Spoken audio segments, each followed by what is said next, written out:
bwanyuma y'Abeegi kweyongera mu mashomero ga gavumenti gamaha amashomero gabuzurwa ebyombeko byo kwejonesa ekijemeserize abeegyesa okushomeseza ahansi y'emiti.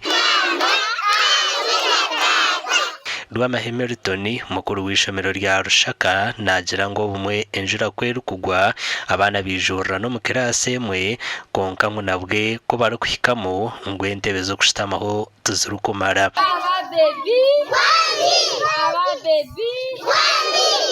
Abana bingi tubine ebikwato haka tubine classrooms turashomera heru enjura yagwa no kuza kwanura entebe nazo twinaho kuzita muhende cyane kizibu cyo kubanza. Ecya kabiri tutwine entebe ziramara bene mu class bakaye baraza mu 55 babire bingi nkaga kurashanga ngo bari inshanju kugira ki mwene abo 10 twabiyoshe mu kwa bine birasi birarenga 12 kuko 12 bakabine birasi bitano byonka.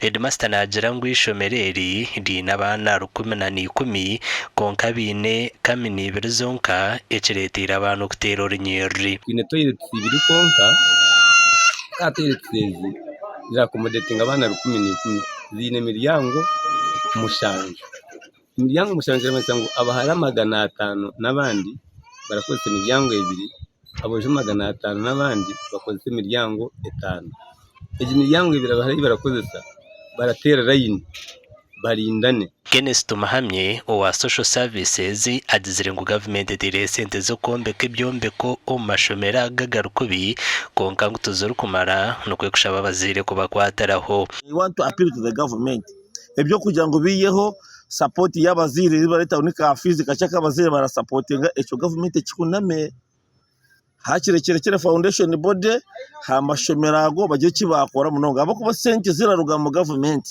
kuba sharinga cake ha national ushanga ziraza mu district zirinche munonga. Omugandi ngo muringo gumwe ogu government eriyo negeza aho kutungura ebyo bwegeso mu district ya Rukunjiri.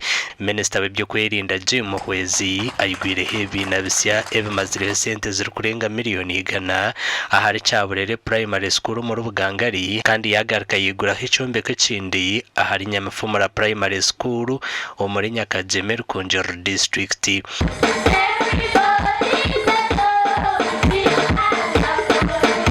Concentrating ahokereza abana ubwenge bashite bizamu bakungiye first grade basomero mu shomero rungi behe mu grades nyungu n'abana uko mukabatari mu mashomero mu batwaro mu mashomero ahabo kuba ekiconco kikuru munonge cyo kubasakara ko mwana wawe n'ekiconco cyo kwegesa omwana.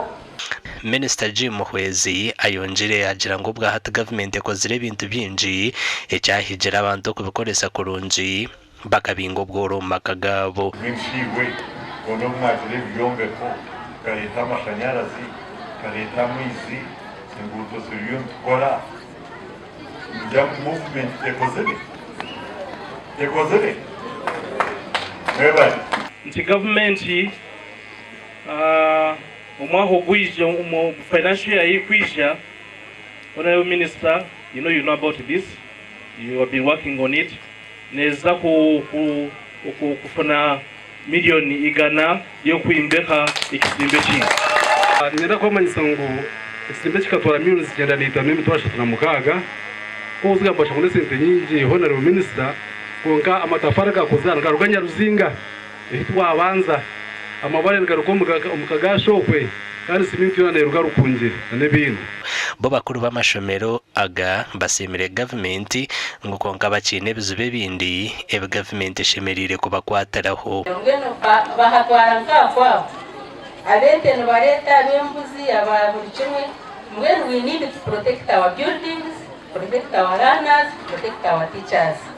Twine ebirasi birikumara abana ni bingi mwene birasi ni bike challenge ikindi kizu cya kabiri twine butaho bw'abegesa.